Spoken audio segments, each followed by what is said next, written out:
American political system is sophisticated enough to deal with complex issues? No, I believe it's too unethical, and that's where I believe it's going to swallow up itself. And I believe we're going to look around and have mass chaos in this country. Chaos? You're talking about violence? I'm talking about violence, yes. Because white folks are not going to tolerate being out of work. White folks are not going to tolerate being told they cannot own a house. White folks are not going to tolerate being told they can't go to Florida and get them some sun. And that's just what's fixing to happen. They ain't never had to worry about me. Because when I tore up something, I tore up my neighborhood. White folks will blow up the bridge. They will blow up the bank. And I'm saying if we don't look and see where this country is headed, because you have white folks in this country that's never been without a job, that's never been without a good job. When I got a good job, I was surprised. I never expected it. When I found out I was going to college, I was surprised. I was the hero in my neighborhood. It's expected for white folks to go to college. And all it wants, this lifestyle. There's only two people that can survive this country. The Indians will be able to survive it because they ain't never had gas up on them. They ain't never had a thermostat to turn down. And black folks might be able to survive it, provided we can get out all that silliness and stop trying to emulate something that we're not. You keep talking as if something dire is going to happen. Chaos if the economy falls, a revolution if the political apparatus collapses. And yet, I don't see much evidence of that. I see instead resignation, disillusionment, a retreat into self-centeredness, the me decade. I don't see any sense of the flames that might flicker into real change. I wouldn't see it neither if I wasn't watching the economy. And I'm not saying that we were cleaner back in that last depression or pure, but conditions forced me to live next to you as my brother. So I knew what dinner was. I don't know who lived next to me now. I don't know who's upstairs. I don't know who's downstairs. I know one thing, every other person got a gun. And when you live in a nation that would squawk more about registering their rifle than registering their children, then we're in trouble. We are completely in trouble. And I think a 91-year-old white woman said it better than anyone's ever said it. And that was this past summer. This white woman in Houston, Texas got arrested for shoplifting. Her picture went around the world. And American sent that woman $25,000. And she held a press conference and said, thanks, but no thanks. I don't need your $25,000. I need you to change the conditions that reduces people like me into shoplifting. And I love that because it embarrassed me. Because that old white woman upset me because if my grandmother was alive in 91 and got caught shoplifting and white America sent her $20,000, she'd have got on TV praising God and talking about what a good country this is. But that woman put it right. I need you to change the conditions that reduces me down. And that's a funny thing because when you get people that's Christians that really believe in God, they get reduced down to stealing, and you lose that thing. And if America is not watching, we in trouble. Do you believe the American political system is sophisticated enough to deal with complex issues? What a remembrance there. Dick Gregory, a consummate spokesperson for the Black community, a consummate friend of the Black press. He did not lie. Welcome to Let It Be Known. I am your co-host, Stacy Brown. Peace and love, everybody. I'm your co-host, Niele Anderson. We have a lot of headlines to talk about today. In particular, today marks the 1-year anniversary of the Los Angeles fires. And so we are going to take a deep dive into that conversation to talk about the state of the city, especially as it relates to African Americans. But the beloved Dick Gregory, I mean, I love the fact that Greer is taking us back for the past 2 days of voices from Minister Louis Farrakhan. Now we have Dick Gregory. You know, they were talking about this a long time ago about the roosters coming to, what do? The chicken's coming home to roost. The chicken coming home to roost, cock-a-doodle-doo. And so just a reminder of this is nothing new that's happening in this country, first of all, Stacy.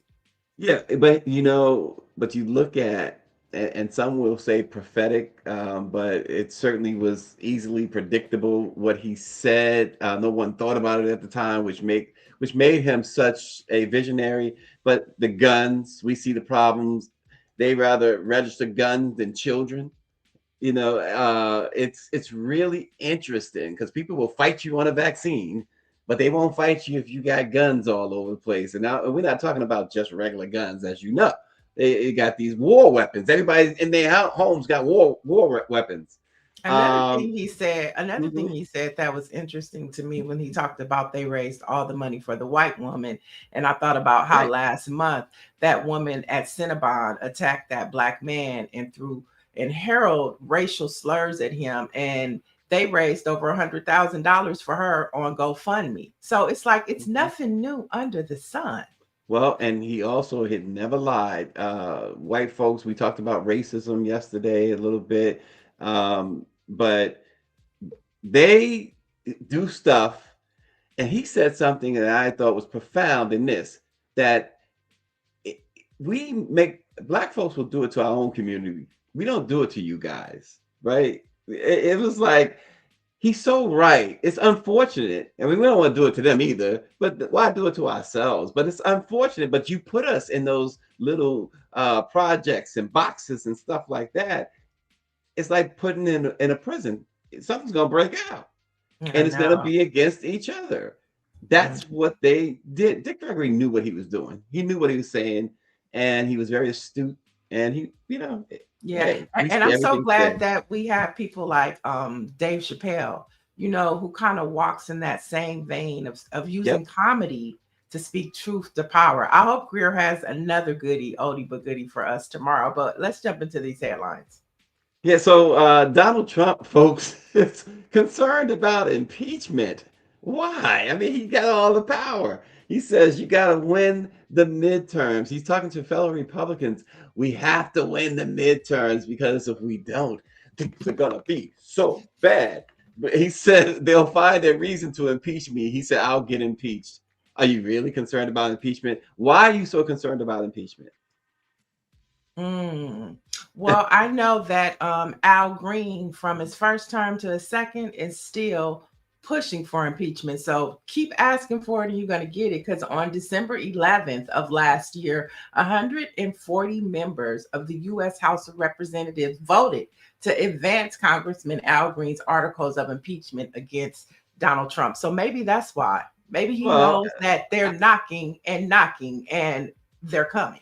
If you're doing what you're supposed to be doing, you wouldn't be worried about impeachment. Richard Nixon was concerned about impeachment because he knew he was committing crimes, and he just ultimately resigned. Donald Trump is worried about impeachment because look at the diabolical stuff that he's done, and that's why he's concerned about it. And it's so funny. He said the quiet part out loud. He again said that, well, we're just going to have to declare martial law, where there will be no, and this is his words, well, there will be no elections. How long have we been talking about this? Right, forever. So I'm sure we'll talk about it more. But in this next story, 1 year after the fast moving Eaton fires, which we'll talk about a little bit later. But right now, I want to talk about a federal judge has denied Congress member LaMonica McIver's bid to dismiss a federal assault charge based on legislative immunity. This is the third time, Stacy, that her plea to have it dismissed has been rejected. Now, U.S. District Judge Jamil Semper's ruling enabled McIver's prosecution to proceed closer to trial. Now, she has pleaded not guilty to the charges. She assaulted and interfered with immigration officers at a New Jersey detention center during the congressional oversight visit they had with two other lawmakers last year in May. And remember, if you recall, this is when Ras Baraka was arrested and they were trying to check on him. And as you see the brawl there, she's a lawmaker. And, you were just talking about Donald Trump and all of the BS that he does. And she's a lawmaker, and they are still dragging this Black woman through possible prison time. Yeah, and the U.S. The Attorney General for that district, Assistant Attorney General for that district, was removed because they found that she was illegitimate, Trump appointed, whatever her name. I don't, her name is really not important anymore. But this is all ridiculous to the nth degree. Mm-hmm. This is ridiculous, for sure. The outlawing of free speech in America is in full effect. I see Austin says we need control of both the House and Senate to ensure he is impeached and removed from office. But free speech caught on camera, the arrest of a preschool teacher protesting U.S. actions in Venezuela. It's continued to grab national attention. The arrest of the 22-year-old Jessica Plichka, or whatever, how you say her last name, following a downtown Grand Rapids street march, has gotten a lot of social media attention and disappeared in news outlets, including the Daily Beast, which reported about the Daily Beast has been on top of these things of all mainstream outlets. They are unbought and unbossed, the Daily Beast. So that's why when I look at other outlets that's outside of Black news, it's the Daily Beast. But they have been all over this. They, you know, what happened there was that she gave this scathing television interview about the kidnapping, as she said, of the Venezuelan president and the bombing of Venezuela. And the moment she ended the interview, they took her in handcuffs. So there you go. All of the norms and the liberties that we have, you know, we can't, you know, just take them for granted anymore. And I'll just leave that at that. We can't take any of our liberties, the Constitution, our rights. The only thing that you can guarantee is the Second Amendment under this administration. You are not lying. Oh gosh. Also, folks, this morning, real quick, this is interesting too. Donald Trump may have done something that he may not have wanted to do when he pardoned all of those January 6 actors. Well, included in that may have been the individual that they've been parading around over the last few weeks, who planted a pipe bomb near the U.S. Capitol on January 6th. There's a great explanation of this. We'll let you check it out. Hate to send you somewhere else to check it out, but Politico, because remember, here's the thing. Donald Trump issued a full, complete, and unconditional sweeping pardon for all things related to January 6th. Those were his words, what he did. They arrested this young man for planting the bomb, and there's a great explanation from a great legal mind at Politico that tells you that what's going to happen and what should happen legally if he's convicted or at his sentencing. His lawyers will present that he's been pardoned. And the Trump administration has been parading this around. They did the victory lap with this and that. Well, folks, this guy is on trial using taxpayers' money, when really the trial will mean absolutely nothing if the law, and again, the big point here, if the law is followed. Oh, wow. You know, and that's the key about this administration is they don't think things out. They don't use data. They don't use data. They don't use experts, right? And so they just, you know, like spaghetti, throw it up, and if it sticks, it sticks. And so this is another example of them not thinking things through, and just throwing stuff out there. And this is what you get. That's it. We'll see. But as we said, 1 year after the fast-moving Eaton and Palisades fires were over 16,000 structures in Los Angeles were destroyed. You know, Los Angeles is still trying to rebuild and figure it out 1 year later. A couple of highlights, though, that I think are important. California's incarcerated firefighters. This was a big story that happened last year, how you had juveniles that were incarcerated fighting the fires, and they were only being paid $5.80. $5.80 protecting, you know, structures and billionaires' buildings and homes in the city of LA, and they were getting paid $5.80. Well, state legislator Isaac Bryan said that was a no-go. And so he was able to push legislation through to raise the wages for incarcerated. And so that was a victory that came out of that. And then another story that I want to bring up was from UCLA, where they created a study that said that Altadena's Black community was disproportionately affected by the Eaton fires. And the study showed that systemic inequalities and redlining practices contributed to fire vulnerability and its impacts. And so today on the Eaton fires, which affected Altadena, which is a huge African American community here. And so we're going to have some important voices here from LA joining us. And the first one is Dr. Melina Abdullah, who is the co-founder of Black Lives Matter Los Angeles, Black Lives Matter Grassroots. Good morning, Doc. You're muted. Good morning. Good morning. Thanks for having me. For sure. Now, we have one of your colleagues from KBLA, James Farr, joining us to talk about the fires as well. So before we get deep into the conversation of where Black LA stands with these fires, I want to jump into another story that is trending here in LA. You have the social media popping, Doc, about this article you wrote entitled "I Used to Love Her," which is about Black leadership and Karen Bass. And so we're going to have that article up on BlackPressUSA. So everybody that is watching, you can, after this conversation, you can head over to BlackPressUSA to take a deeper dive into the article. But Dr. Abdullah, I want to talk to you about why you decided to write this article that pretty much criticized Mayor Karen Bass. Well, I think I framed the article, and thank you for that. I framed the article by saying that my love for Karen Bass is not theoretical, that I met Karen Bass 30 years ago when I first moved to Los Angeles, straight out of undergrad. I worked in youth services, and her organization, Community Coalition, was really, really important. She was somebody that I considered a role model. I learned from her that the safest communities are the communities with the most resources, not the most police.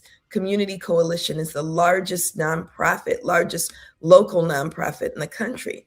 And it was really an incredible learning experience, kind of dealing with her and being a friend to her. Mm-hmm. Our relationship continued to grow. We had dinners and she's helped my children. I've talked with her about personal issues, and I won't get into too much of it, but she's been through some things in life that I was there for her around as well. And I was on her congressional council, her legislative council. So I want to be very clear that this is not personal. In fact, it hurts me to personally, it hurts me to have to criticize her. But as someone who organizes on behalf of Black people in Los Angeles, I felt compelled.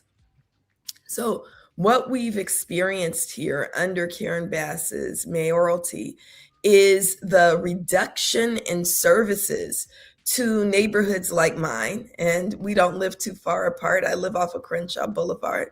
And we have less services, fewer services. They're cutting back on departments that offer services. They're furloughing city employees. We're in one of the worst budget crises in the city's history. And at the same time, the mayor is increasing funding for LAPD. At the same time, she's given raises to police. And as she's doing that, what we realized last week or a couple weeks ago is that we've had a 70% increase in police shootings here in Los Angeles. We have had one of the worst years on record since 1992 in terms of police violence. And so for Karen Bass to abandon and really betray those progressive values, we just I couldn't sit and be silent about it. So it's not personal, but it is a calling in around the betrayal of not only progressive values, but Black community by trying to really appease the Los Angeles Police Protective League at a cost of Black life.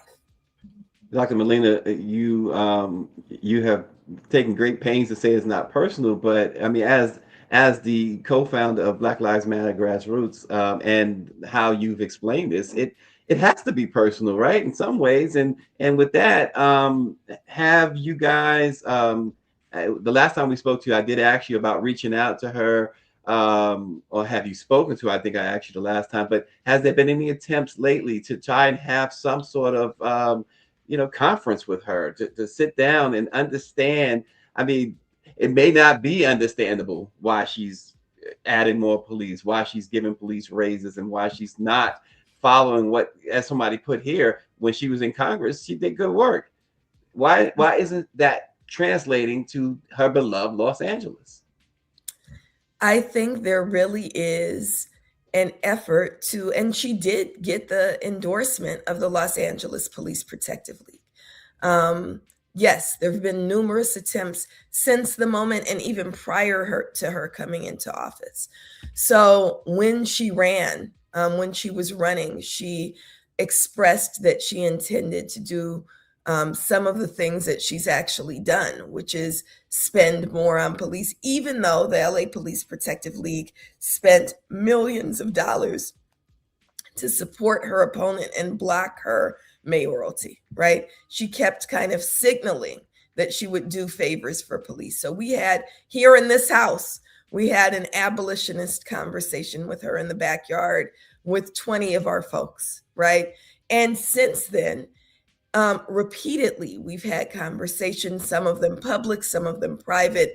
Niele knows that every single year since she's been in office, we've presented what we call the People's Budget, which is a survey that's completed by more than 60,000 Angelenos that shows that Angelenos, Black, brown, Asian, white, want to invest in things like after school programs, housing, mental health resources, and want to divest from 3 areas: police, prosecutions, and parking enforcement, right? I call them the 3 Ps. And every year, Angelenos say this by the thousands. We present this data. Our scholars present this data. Scholars from UCLA, Azusa Pacific, Stanford present this data to her. So yes, we reach out and reach out and reach out. And one thing I'll say that we have is we have access, but that access is not translating into her policies. I want a subject not to get lost, because everybody's talking about this. I used to love her, a letter to Karen Bass, but you also say, and the Black political class. So what do you mean by that? So this latest round, when Karen Bass went to city council, because the process is Karen Bass, the mayor presents a budget proposal, and then that proposal has to be approved by city council. So what happened most recently a few weeks ago is, after raising the salaries of LAPD, which already have salaries, the average compensation, total compensation package for a cop is more than $250,000 a year. So they're not broke, right? This is the total package, not the salary, total package. After raising their salaries, after refusing to cut the budget, after increasing the numbers of police, she went back to city council and asked for an additional $4.5 million to supplement. And we know one of the reasons that they need more money is because they overspend. There's been internal audits of the LAPD budget, and they're spending more on copies, on paper and copy machines, than we invest in our youth services here in the city. Right. And so she went and asked for $4.5 million more. And the president of the city council, who is her mentee, who's Black, I'm not going to call him happens to be Black, but he's Black, and he's a friend, went on the dais, got at the top of the dais and said, there is no amount of money that the police chief could ask for, and nothing he could ask for that we will not give him. And although we had 4 courageous city council members who voted no, every Black member of city council voted yes. And we see this happening over and over, a political class, a Black political class, especially in Los Angeles, but throughout the country, that is in lockstep with the mainstream Democratic Party. And that costs regular Black folks. So you have a Black political class that refuses to invest in reparations, that refuses to invest in youth services, that refuses to give raises to the intervention workers that actually do the hard work of lowering the rate of crime, because crime is down in every major city, especially Los Angeles. And so this is an open letter, yes, to Karen Bass, but to Muriel Bowser, to Marquise Harris Dawson, and to all of those who are kind of playing politics with Black lives. It seems from the outside, I mean, I lived in Los Angeles 7 years, well, the San Fernando Valley anyway. But it seems to me, from my observance, that Los Angeles police, there's too much time spent in and around celebrities. The resources are misplaced there. Celebrities can afford their own private security, but it seems like Los Angeles gives a priority to celebrities. I don't see that in New York. New York has perhaps as many celebrities as Los Angeles. I don't see that with the New York Police Department. Is that an issue? Again, from someone from the outside, someone who observed it for 7 years, is that something that is a problem from your standpoint as well? Well, Los Angeles and the political class especially is enamored with celebrity, right? They like to be around celebrity. They get all up in a frenzy when celebrities come to City Hall. So yes, there's that, but the primary issue is not that. The primary issue is that when we look at what's bankrupting the city, it's actually, there's a cycle where there's an overinvestment and overspending on police who then abuse community. And then there's these lawsuits. So the city spends hundreds of millions of dollars a year on lawsuits, on settling lawsuits, primarily around police abuse. But also, remember, when you spend in one area, you're not spending in another. Lawsuits around that the streets are terrible. And so when you mess up your car, that's a lawsuit. When people trip on the sidewalk, that's a lawsuit. We now have street lighting where one side of the street has lights and the other side doesn't. And, that causes dangerous situations. That's a lawsuit. So our city controller, who is pretty courageous and has been pretty upfront about what's happening with the city finances, demonstrates over and over again that overspending on police and underspending on city services is really what's bankrupting the city. I do want to offer, though, that there are some, when I say the Black political class, I'm not talking about every Black elected official. We have examples like in Chicago, where you have a mayor who's willing to be courageous. In New York, right, you have a new mayor who is willing to say, I ran as a democratic socialist and I'm going to govern as a democratic socialist. That means free buses. That means free childcare. That means affordability. That means rent freezes, right? And so these are the kinds of things that we're trying to, again, this is not just criticism of the Black political class. This is coming into the light. We want them to come into the light. This is a moment where they can be courageous, and we're seeing that the people will be behind them if they're courageous and they show that their allegiance is to the people, not to police associations, not to the capitalist class, not to lobbyists, but to the working class people of their cities. You can check out this article, I Used to Love Her, an open letter to Karen Bass and the Black political class, on BlackPressUSA this afternoon. Doc, before we let you go, we definitely have to talk about the California fires. 1 year today it happened. From my understanding, though, it actually hit Eaton and Altadena sometime midnight, which would be tomorrow. But Black Lives Matter grassroots played a significant role, as well as other organizations, in helping with the rebuild. So somebody that's been boots on the ground and has a somewhat of an assessment of what has been happening over the past year, give us your thoughts of how, just for example, how individuals in Eden have had support and resources, versus what's happened in the Palisades. Right. So, and these two issues are connected, right? So you see the Palisades, which is largely a white upper class community, as opposed to Altadena, which is the largest Black enclave of home ownership, or was the largest Black enclave of home ownership in the country, right? So this was a solidly Black working and middle class community. It was beautiful. I remember when I moved here, I contemplated moving there, but there's places that don't have sidewalks and too many roosters crowing. So as a city girl, it was not the choice that we made. We wound up moving in the Crenshaw area, but it's a beautiful, beautiful space where the community is closely knit, where there are Black businesses. It's a beautiful space. And what we've seen is the pouring in of resources into the Palisades.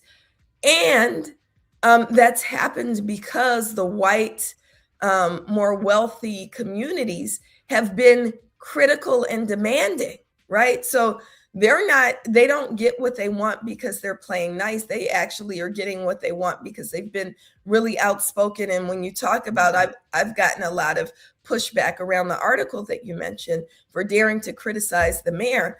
I'm not criticizing her in any way close to what the white upper class was criticizing her about the response to the Palisades fire. But if you contrast that to what's happened in Altadena, which is an unincorporated area of Los Angeles County, you see Black community being supported beautifully by Black community, but not by elected officials in the way that they need to be, not by these kind of fast-tracked permitting processes. And so the demand is also to look at what caused the Eaton fires. And so there are questions about the role of big business, especially Southern California Edison, which is the energy company that has their, I guess they're called transistors. This is not my area, the technical terms, transistors in the area, and whether or not those were out of date and they enabled and allowed for kind of the lack of infrastructure and old infrastructure to be the root cause of the Eaton fires. So there's what caused it. There's the lack of every Black resident that I've spoken with, and we were there for months after the fires, bringing in items like clothing, bringing in items like Black hair care products. One of the things that we heard immediately is they're bringing us all this stuff. They're not bringing lotion. They're not bringing hair care products. They're not bringing, culturally sensitive food items. And so we saw ourselves as Black Lives Matter being able to fill that gap. So for months we were there and we were talking with people about what was happening. And one of the things that we heard is not a single Black resident that we spoke with got a notification from the governmental systems. Every single one of them was saved because a neighbor saved them. So one of our closest comrades, who is one of the early members of the Black Panther Party, and there are actually 3 members of the Black Panther Party who were displaced from their homes that we work with, right? Dr. Molina, I hate to interrupt, but as you know, your colleague James is getting ready to do a live broadcast with Dominique DePrima on KBLA. So we have to bring him in right now because we don't want to lose his important point of view as well. So you can stick around, or we can bring him in and bring you back. It's up to you. I'm happy to do whatever, and James can speak much more to Altadena than I can. Thank you to him for connecting Black Lives Matter grassroots and pulling us in and telling us where we would be most useful. Grateful to him. All right. Thank you so much for joining us. And everybody be sure the article is up, Doc, so people can go and read it right now. You're welcome. All right, loved ones, we're going to bring in right now. He is the host of KBLA's Conversation Live, Altadena Rising. Welcome, James Farr. Thank you for joining us this morning. Good morning, Niele and Stacy. How are you? We are Thanks for good. joining. Thank you so much for having me. Yes, I know. So talk to us about what's happening today here in LA Altadena. Sure. Today, January 7th, is the 1-year commemoration of the Altadena Eden Canyon fire. I'm currently live on location at a restaurant, Black-owned sandwich shop, Perry's Joint, just about a half a mile from the Altadena border. This time last year, this community was experiencing hurricane force winds, roughly about 11 hours from the ignition of the fire, which took place about 5 miles to my east in the foothills of the San Gabriel mountain range. We know now that the causation of that fire is a result of negligence from Southern California Edison, a utility pole that was decommissioned over 50 years ago, remained in the ground, re-energized, and ultimately burned out an entire community. So right now we're preparing to go live on KBLA Talk 1580, First Things First, with Dominique DePrima, 3-hour broadcast where we're talking to impacted community members, fire survivors, the heroes and sheroes who have, as you just mentioned, Dr. Abdullah and so many scores of others that immediately descended into this community and provided some very much needed relief. Recovery is still on the horizon. Folks here need resources and relief. Wow, resources and relief. The folks that you've talked to already today, yesterday, the last few days, as to run up to the year anniversary, what's the mood in a nutshell? For some, it's been the longest January of their life. You know, from January 7th to January 7th today, it has been like a perpetual cycle. I think the best way to describe the immediate feeling is angst, anxiety, certainly uncertainty. Many of these folks are still displaced. Thousands are still displaced out of their area and their homes. And so folks are having to continue to just adjust to, you know, what they ultimately didn't sign up for, which is a new normal. It's hard though, people. I can't understate. Right. I think about the elders, right, and being disoriented. You know, things that once were familiar. You've been in your home 30 years, and in some cases, I've talked to some that have been there 60 years. But these are generational houses and communities that have established. Black folks that have plant their deep roots in this community, going back over 100 years in some cases, and to have all of that in a matter of hours gone. And that's so infuriating what you just said when you consider that what you just told us about what started it. Yeah, I want to go back. Right. I want to go back to that because you brought up Southern California Edison, and I don't know, for the Let It Be Known family, you know, KBLA and Tavis Smiley have been pushing Southern California Edison to talk to the community. And I know that they flaked several times. So where is that conversation at with leadership at Southern California Edison right now? So we endeavor to be a bridge, if you will, right, to help foster communication and dialogue with community in a way that we felt would be most beneficial to those that are impacted.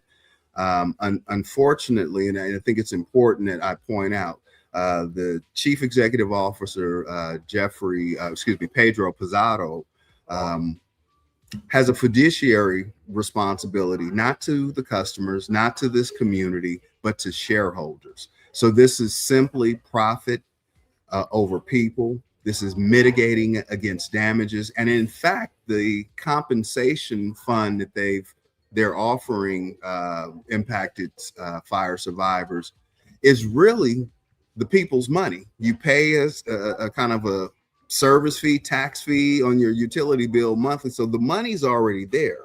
What Edison is aiming to do is to pay people pennies on the dollar, somewhere between 50 and maybe 70 cents if you consider that fortune, right?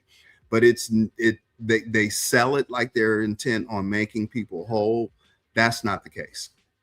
Wow. And let me just be clear. Southern Edison is a government authorized entity. He's not a government entity, but it's No, government authorized. I said government entity, not you. No. I'm just clarifying this. Yeah, exactly. They're a private company. They're a private company, but government authorized. Yes. They handle your lights and your power and stuff like that. But let me ask you this. The insurance, we heard a lot about insurance. We heard a lot about insurances not paying claims or cancellations of insurances. What is the latest with that?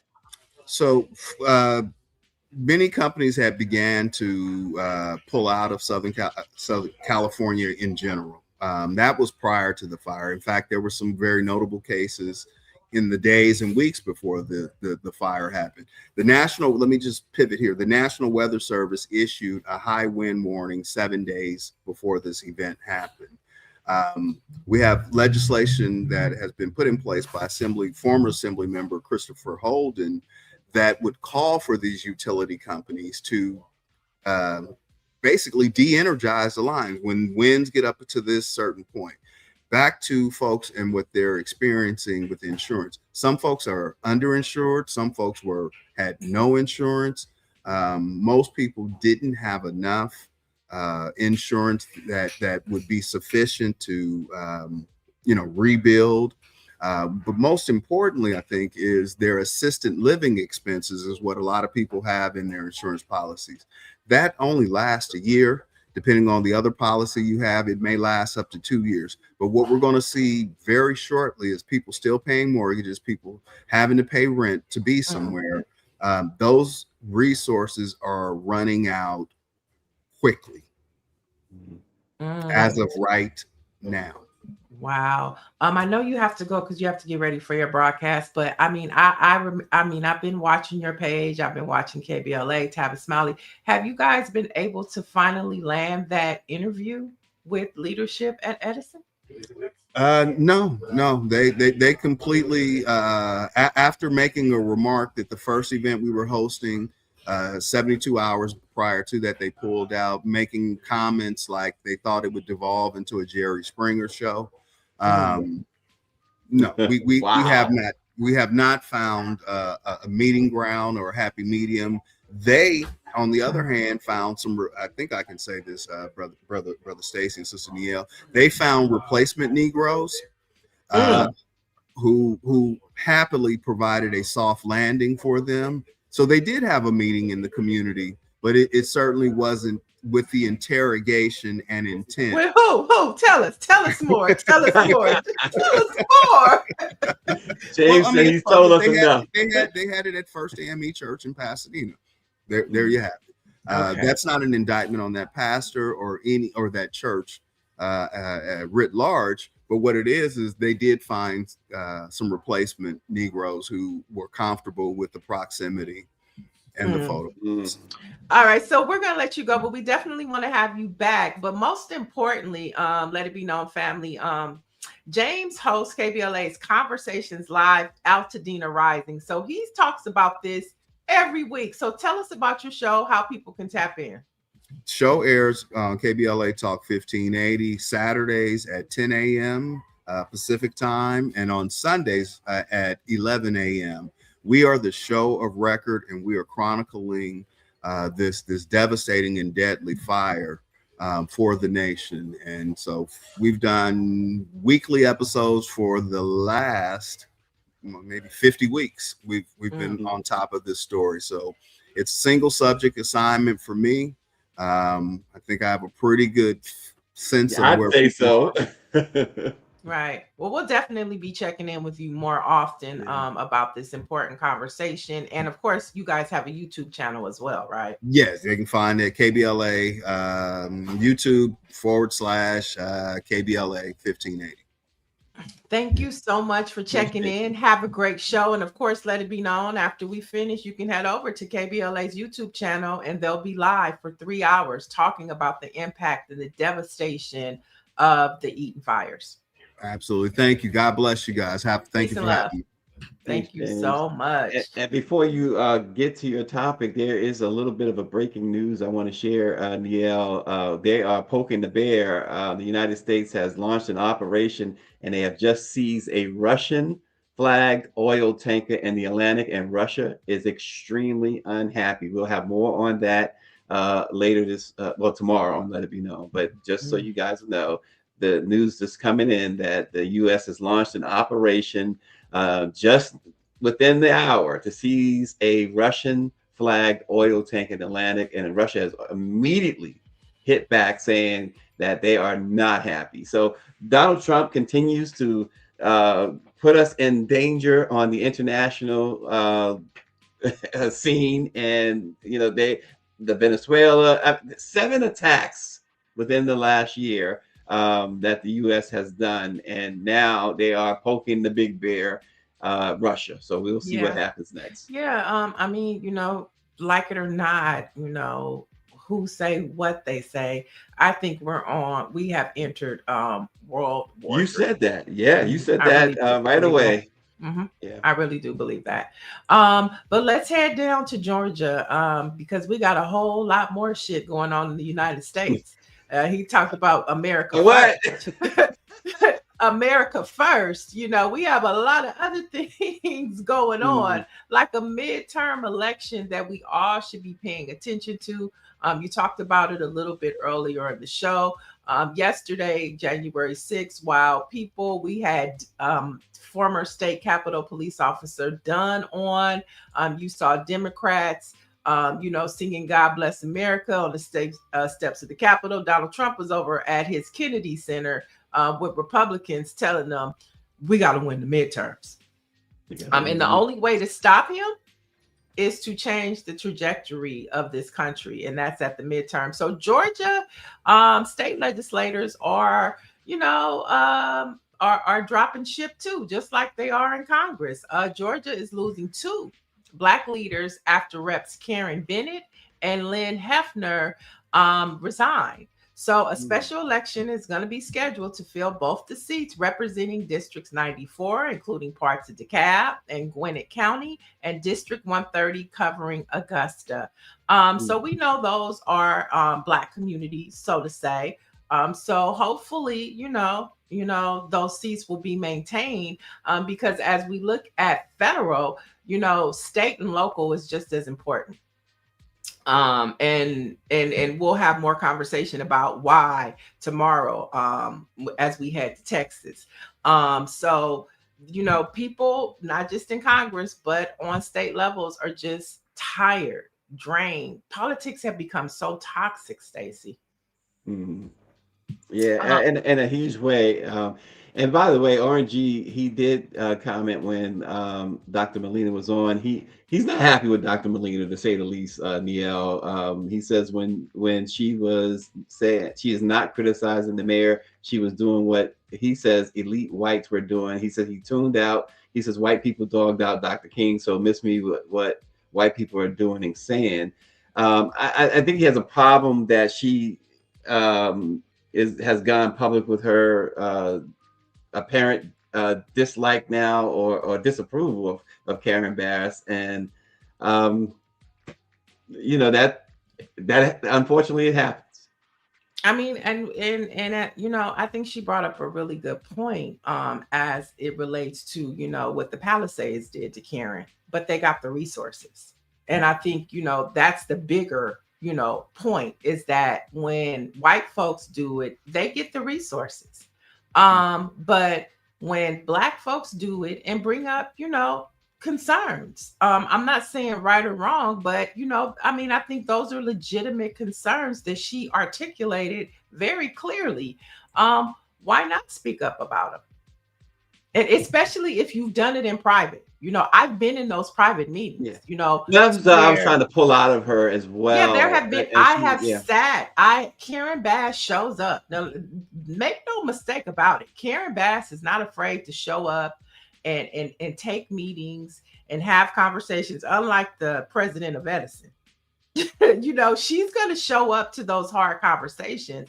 But I think after so many conversations and then there's just still no action, that's where the problem happens. And then you have to also, this was another time.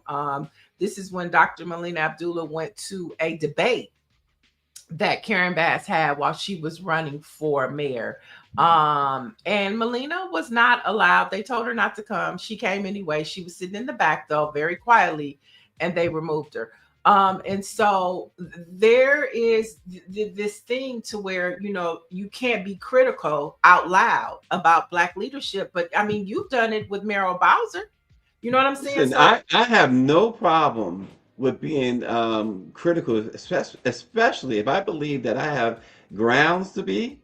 I have no problem with that. And I think that, and this is no indictment on Orange G or no indictment on Dr. Melina, but I just believe that we are often too silent, too quiet when it's our own. And I think that's a mistake. I think that you don't want to bring white people into the equation. I get that part, but you know, when folks, we get into the habit when it comes to our politicians, when it comes to our celebrities, that all we want to hear is the nice stuff, the good stuff.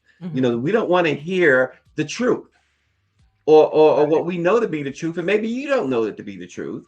And so now we get criticized. I've been there, and I'm still there with a lot of people. I'm still there. So I get that.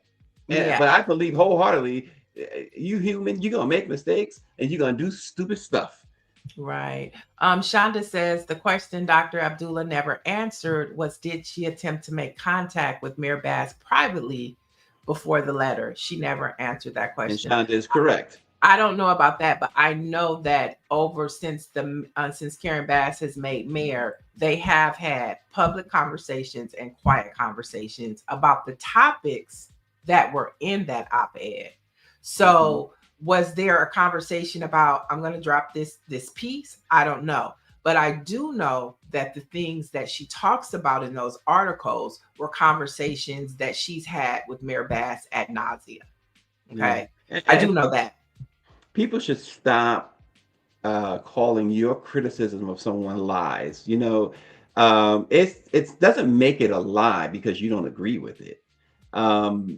Dr. Melina may have her valid reasons for criticism, and I'm not saying Shonda H is calling her a lie or Orange G, but I've seen that in the chat. You know, I would not say anything that Dr. Melina said was a lie.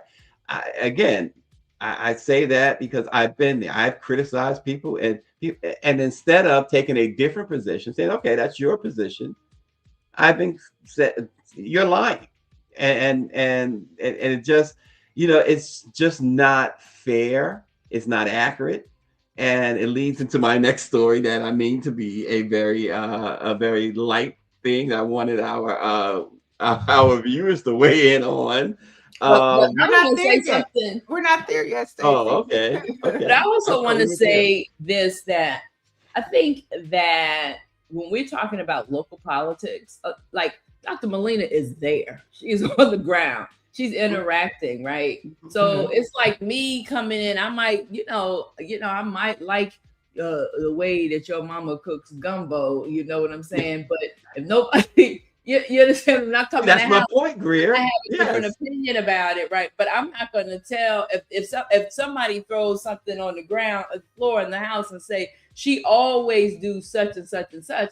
What am I going to argue? What's happening, in that household? I think it's, I get we're fans, right? And we want to lift up, some of our colored folks in captivity.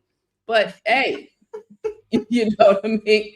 If something has happened that they deserve to be called out on, we have to be willing to hold our own accountable and not be afraid. Even sometimes, even those people who we see as, as someone, a champion, Right. as a champion, right?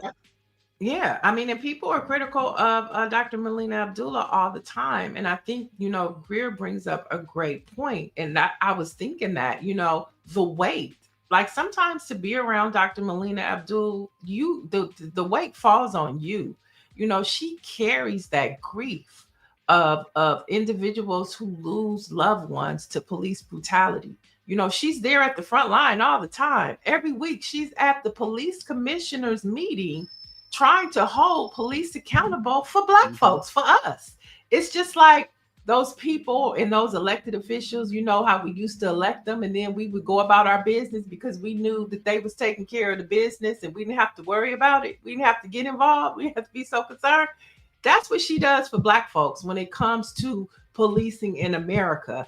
You know, opening chapters, you know, supporting organizations that are on the front line, making sure that police treat Black people properly. And so for her to do that every day, and for her to be in, you know, the police commissioner, in City Hall, you know, doing the work, she has a right to be critical because she's on the front line. We're not. And so I'm not critical either way. I think that Mayor Bass, I'm glad that she's our mayor. I hope that she's able to stay, you know, and make sure that there's equity. You know, we have the Olympics coming. So on the flip side, you know, to play devil's advocate, you know, she has people and businesses in her ear talking about we need more policing because the Olympics are coming. The World Cup is coming. We have to make sure our city is safe. You know, so there's a lot of yin and yang going on, but I think that it's okay for Dr. Molina to write an op-ed, and I think it's okay for Mayor Bass to respond. And you know what I'm saying? So I mean, I just think that, like, to your point, Stacy, we have to be critical of Black folks. We're the ones that should be more critical than anybody else, right? 100%. And one last thing I'll say about that, to Niele's point, one of the things I want to say, especially about Black women who are on the front lines doing this work, this is a part of our self-care as well, right? This is a part of our self-care. You know, we have to have some place to be able to put this stuff. You know, there are some people who are going to agree and some people are going to disagree, and that's okay too. You know, but we have to have some place to put this stuff. And so, you know, kudos to anyone who has the wherewithal to put pen to paper or, you know, finger to you know, the screen, however, you know. Yeah, But, and you speak know, truth to power. And that's all it is speaking truth to power. And since we're on the topic of Black Lives Matter, you know, a lot of things positively came out of that movement, especially in 2020. But the Trump administration continues to roll it all back. And I'm talking about a federal judge has dismissed Louisville's proposed police reform agreement with the Department of Justice. Now, this is ending a year-long effort to impose federal oversight following the killing of Breonna Taylor. Now, U.S. District Judge Benjamin Eaton ruled that the city's consent decree could not move forward after the Justice Department, Trump's Justice Department, withdrew support. So all of the work that Black Lives Matter has done, not just in local communities, but on a federal level, Donald Trump's Justice Department is just tearing it up, ripping it up, and having to start from scratch. Wow. And yeah, listen, it's been a disaster. Let's face it. I mean, that's the only word that makes sense. The whole thing has been a disaster. The whole administration is, when it comes to, well, it's just been a disaster. Yeah. And so we're talking about the work of Dr. Abdullah and Black Lives Matter. You know, this is part of the work. It's not just about protests. It's also about policy shifts. And so I mean, this is work that civil rights attorneys, Ben Crump, Lee Merritt, Sue Ann Robinson, this is the work that they have been doing. Yeah. And the Justice Department is saying, no, we don't care. Black lives, what they're telling us is Black lives don't matter. Yeah, it's a continued transcript. But his just to be clear, folks, you know, of course, we don't necessarily want to go into what the trolls say, but Black Lives Matter is under investigation, not Black Lives Matter grassroots. So Black Lives Matter Global Network Foundation. Global Network Foundation. There you go. Yeah. So just wanted to clear that up because, you know, you people in the chat that who think they know what they're talking about have no clue. Yeah, and I mean that has to be something internally worked out with under the banner of Black Lives Matter, because nobody knows which entity is good, bad, thieves, you know, nobody knows what's what. And so talking about, Dr. Abdullah, think about that. Like that, she's not the Global Network Foundation, but not only does she get the flack from us, get the flack from the police, she get the flack. She's not even Global Network Foundation. She's not the one that took the money, but she has to wear that weight as well. And so, I mean, but she has tough skin. She knows what she's in for, and she's committed to the cause. And Well, so like, I thank God I'm for sorry. people like her, because I don't Like, have that type of capacity. yeah, like Shonda H said, no one is above reproach. No one. I don't care who you pay your money to go to concerts or sporting events or politician or whatever. No one is above reproach, and that's something that fans should understand, right? Fans of maybe Karen Bass or whomever, right? Because fans are short for what? Fanatics. There you go. And iron sharpens iron too, so hopefully those two ladies are sharpening each other's irons, and they'll figure it out. Maybe they'll figure it out. But and she raised I think it was Shonda H who raised this question, because I raised it too. And you answered it. Whether or not she reached out to her recently, to try and talk about this before the op-ed. But folks, read the op-ed. It's whether you agree with Dr. Molina or not, it's a good read. Mm-hmm. It's a good And you can dissect it even more. Mm-hmm. Mm-hmm. For sure. So, all right. So where are we now, Niele? I think you want to lighten things up. Lighten it up. Okay. I want you guys to tell me what you think of this, because I've seen several videos now of this, and each of those videos have pretty much gone viral. At least from my view, they have several 100,000 views, and a lot of people commented on this. We've talked a lot about, well, I won't say we, but online there's been a lot of talk about Jermaine Jackson's hair, but we're not talking about his hair today.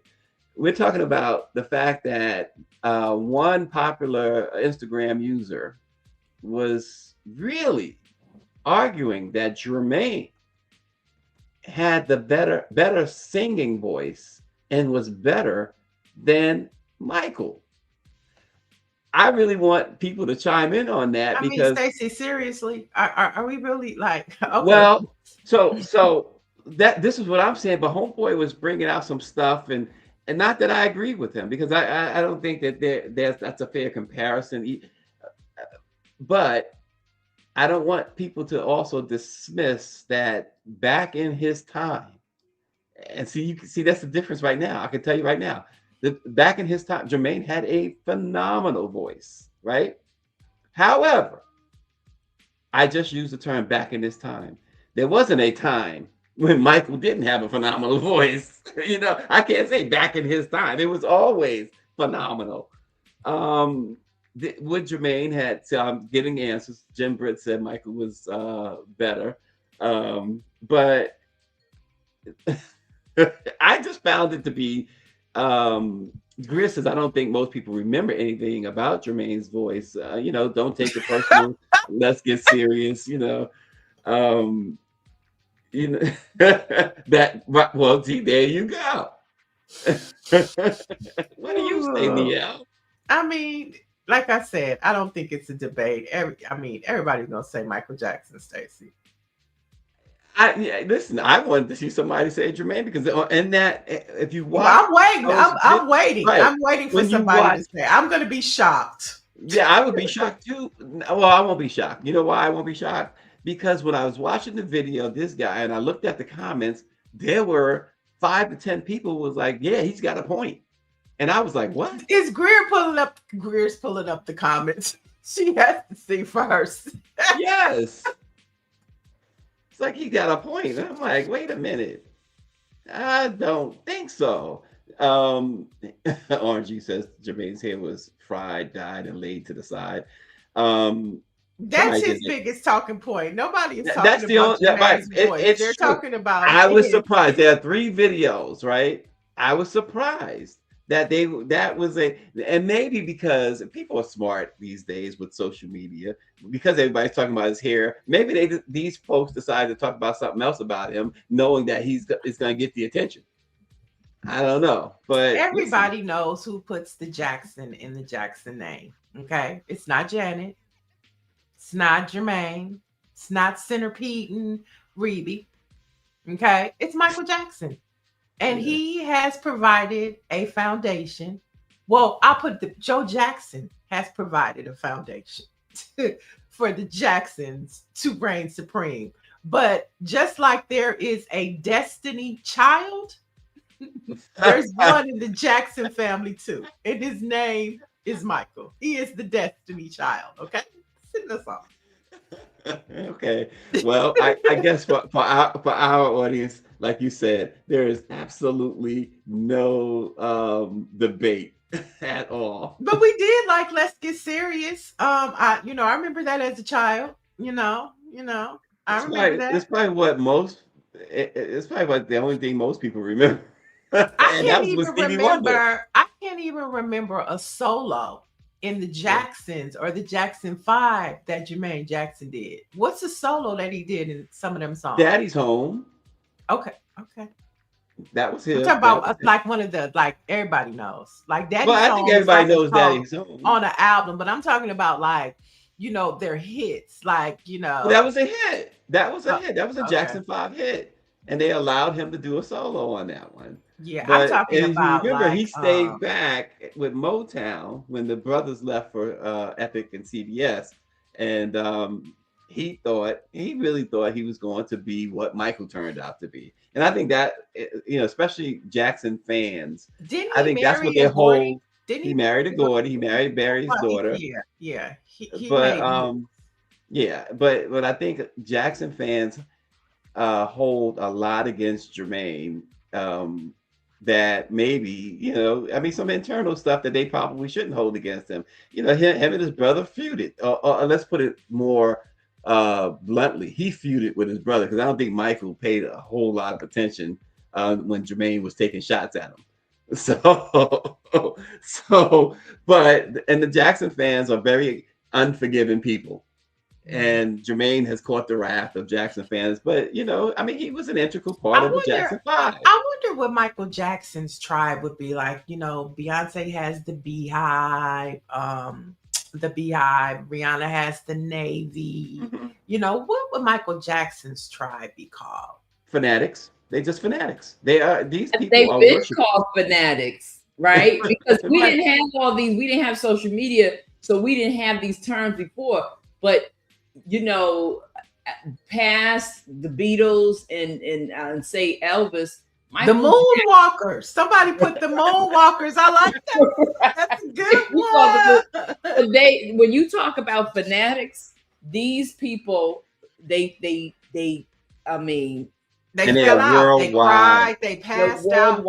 Right. Let me tell you something. There was a whole group.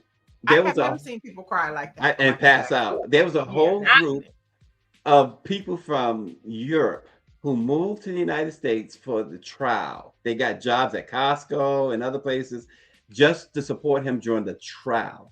These are fans. Those are Moonwalkers. Fanatics. We have officially crowned, thanks to MBI 8905. They are officially known as the Moonwalkers now. I'm a Moonwalker. You a Moonwalker? I don't know if Try I to Moonwalker. I try. but I got some of my family. Some Moonwalkers in my family. You got some moon. Yeah. Wait, Greer, did you? Right, as Greg said, Greer, did you have a poster or a button? I had the buttons. Yeah, I had the posters. But who did it? I made my own Michael Jackson buttons. You know what I'm saying? I had the poster of him in the yellow. Remember him in the yellow? Right. And he had the So who had Jermaine's poster? Well, see, let me about Jermaine. No one is talking about Jermaine. Listen, let me give you some insight. Let me give the audience some insight. Stacy was Jermaine's boy. His look, and he was the lookout dude, right? So he gonna always cap for Jermaine. That's what it's about. That was his boy, his man's, and 100 grand. I'm telling you, like that was his man's. They was in the street with Eddie Murphy in the middle of the night, you know, looking for transvestite, you know, moonwalk. Girl, okay, that's enough. Listen, Eddie can drive.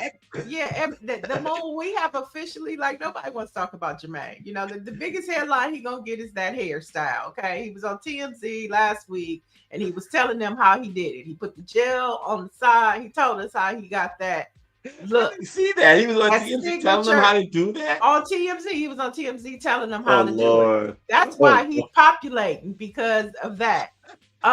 So yeah, but we talk about that. Because the guy, no, he was asked a question. It wasn't like it wasn't about. They didn't interview him about the hair. They said, "How do you get your hair like that?" And he went into telling them about his iconic look. You know, but it's not iconic. Well, it is iconic for him. He is going to be forever known as Helmet Head. It's iconic. But trying to bring some levity here, y'all. That's all. But okay, so one thing we have accomplished. Use somebody else next time. We have accomplished that Michael Jackson's tribe are now called the Moonwalkers. Okay, you're a Moonwalker. I'm a Moonwalker. Let's moonwalk. Let's go watch Smooth Criminal. RNG wants all. He wants all the trouble. He wants trouble. He just wants us to talk about some scandal. He needs the tea. He says. Hilarious. But let's talk about, since we're talking about pop culture, Mary J. Blige is back and has expanded her relationship with Lifetime with a 3-picture deal to include 3 original films inspired by her music. You know, she did a great job with her first installment of Real Love. So now she's coming back, and her first project is set, and it's going to be called Be Happy. After her song Be Happy. And it, of course, it's titled after the 1994, which was her second album, My Life. And Be Happy was starred Tisha Campbell, Mekhi Phifer, and Russell Hornsby from BMF. And so I like it. She's giving us Gen X. You know, that's a Gen X cast. The first cast was millennials. This is a Gen X cast, and I'm all for it because the first 3 installments were really good, and they were all connected, right? So it was like watching this, you know, young love evolve to a college love, evolve to an adult love, and so I'm really excited about this for her. Well, now maybe this is a Greer question. Now a lot of people said Mary is not so nice to people. Is that true? Is there any truth to that? I mean, she's from New York. Are you nice to people? Hey, watch your mouth now. Is Greer nice to people all the time? She's a New Yorker. Well, y'all have this New York thing. You know, New Yorkers have this thing. You know, they're like cut water. You know, there's no cut to it. Oh, you know, my it's strong and potent. You know. Okay. You know, she's not. Now, she's not that. Now, don't go to an in-store and thinking she's gonna be all jolly and giving you hugs and stuff. You know, you come for an autograph. That's what you're gonna get. You know, nothing more. You come for a picture. I'm gonna take the picture, but I don't know if I'm gonna smile. Daggone it. I mean, it's Mary J. Blige. She keeps it real. You know. Do you see where somebody tried to not break in, but the girl? You know, Whitney wasn't always pleasant. That's what I heard. Yep, New Jersey. That's next door. You know, y'all know how y'all East Coast people be. You know what? I got problems with you, LA people. You Angelinos, okay? You know, hey, I'm just saying. You asked the question. I'm just saying. But we love Mary J. Blige.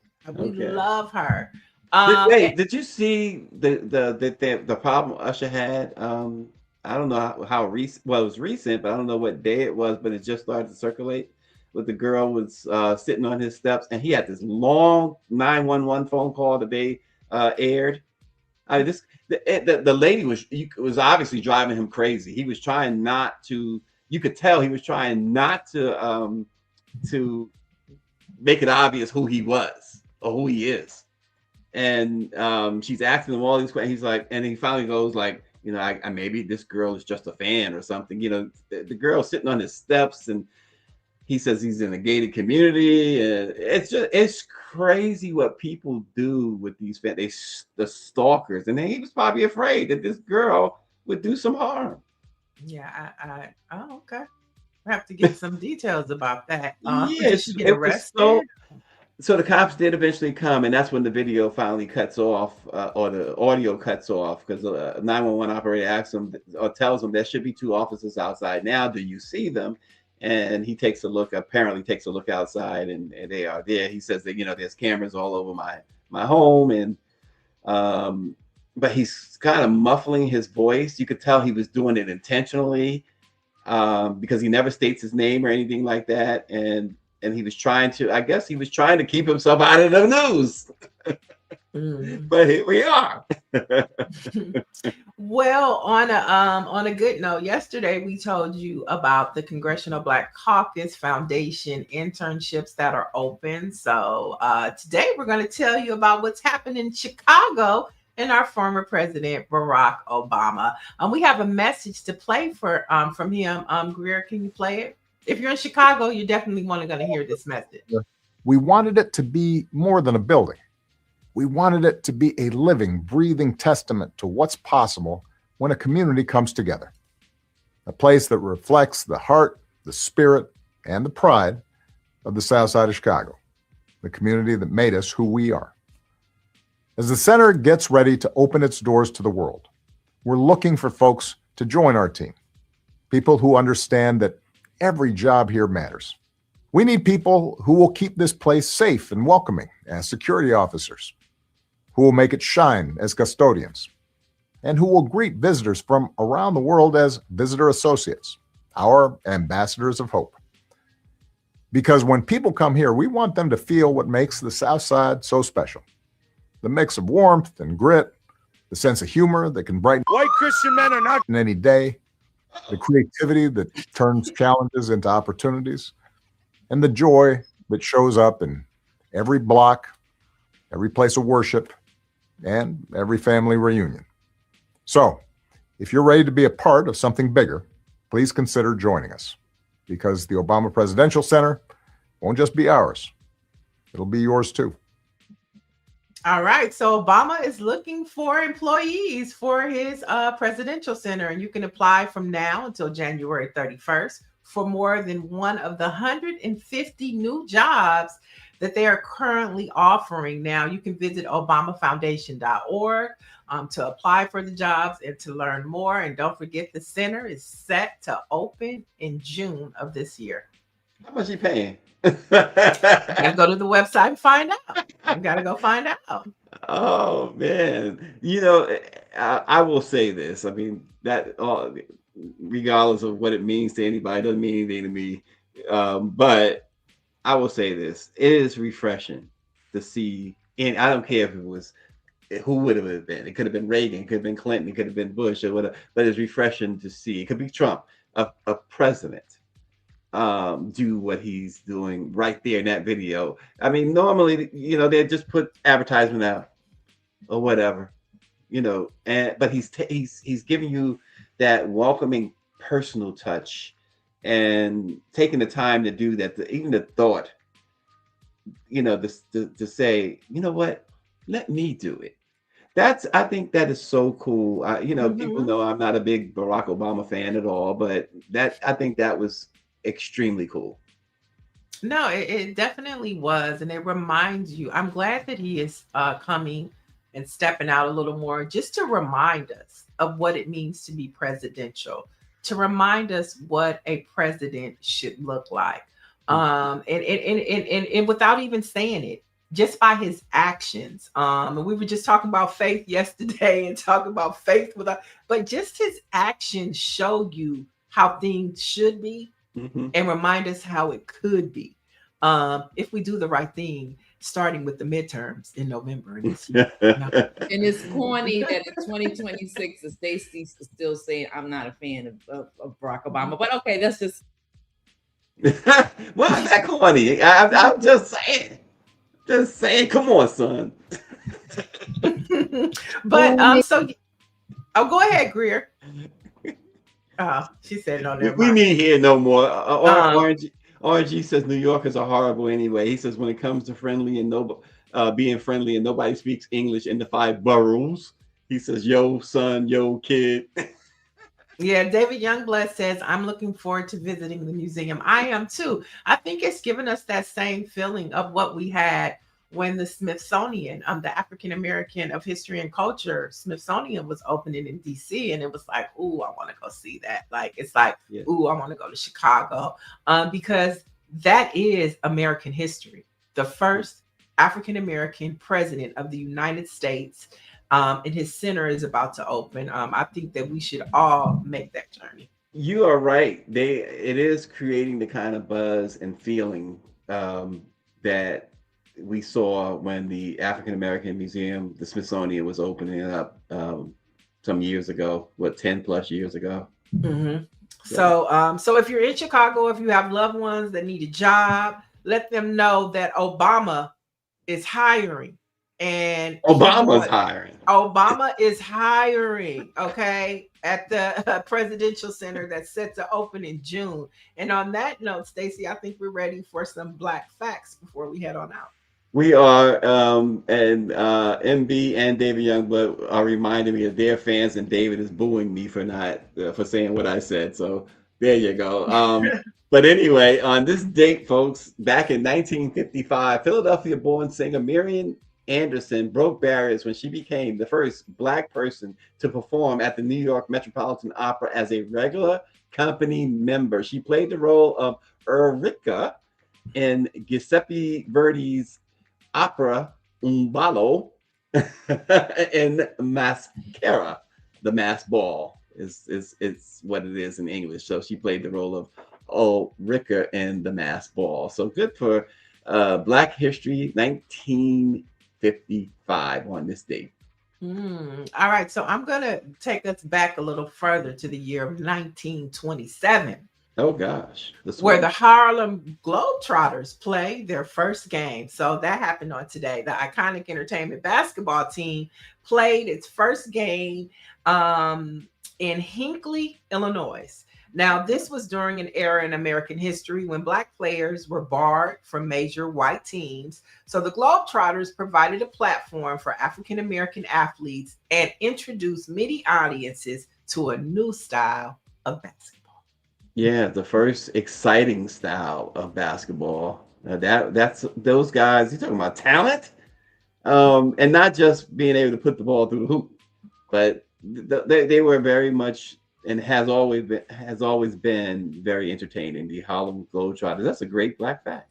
Yeah, you should see it once in your lifetime. I was able to attend one as a child, and the things and the tricks and the antics that they do with those basketball, it's just amazing. It's amazing.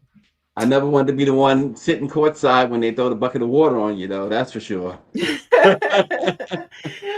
if you can, are they still around, Stacy? They are still around. Oh, yes. yeah. They have women on their team now, too. Nice. Okay. Yeah. All right. So that just about ends it. Of course, Dr. Molina's article is up on BlackPressUSA. So we talked about it enough this morning. So you should definitely go click, and read. And I know Stacy got some stories on there too. That's BlackPressUSA.com. And tomorrow, Stacy, the story we talked about yesterday about how Texas lawmakers are pushing to erase the Civil Rights Commission. Well, we'll have Rep. Ron Reynolds on tomorrow, who is a Texas state legislator. And remember, we told you each week we're going to be talking to Black state legislators about what's happening on state levels across this country. So Ron is going to tap in and tell us just what's going on with this Civil Rights Commission and if there's anything that Texans can do to stop it. We'll have that tomorrow on Let It Be Known. Thanks for joining us, folks. We'll see you then.